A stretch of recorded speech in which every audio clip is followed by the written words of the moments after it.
Hello, Sir Sander. Good morning. Yes, ma'am. How are you po? I'm good po. I really apologize if naabala ko kayo at this moment. Nagre-review ako ng mga Ay, sige. submitted documents sa mga clients namin na waiting for the result. Nasa application niyo po ako and may gusto lang po sabihin yung ating team leader ng Laguna branch regarding po doon sa result ng application. Sige. Okay po, ma'am. Ayan. Hello, Sir Sander. Good morning. Meron kasi kami natanggap na feedback. So, ito ay bad news. Pero, actually, meron siyang konting good news. So, depende po na kung paano po yung understanding ninyo. Pero, for us, it's a bad news.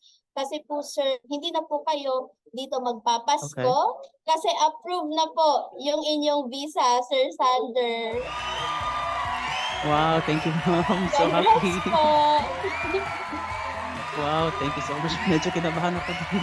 So, congratulations po on your visa approval. So, after naman nito ay sasenda namin kayo ng inyong copy ng e-visa. So yun nga po, maraming salamat po sa lahat ng tulong nyo dyan. Especially sa iyo, ma'am, at kay Ma'am Mikey as well, at kay Ma'am Ellie po.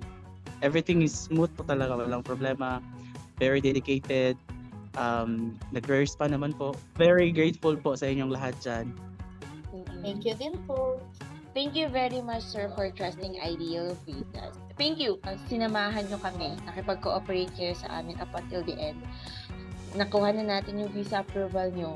Spread the good news to your loved ones and start packing your things. Wait for our email pala for the copy of your e-visa. Congratulations, sir. Thank you so much, ma'am. God bless po sa inyo lahat. Congrats po, Sir Sander. Thanks, Miss Shai. Ingat po kayo dyan. Thank you po. Ingat din po kayo.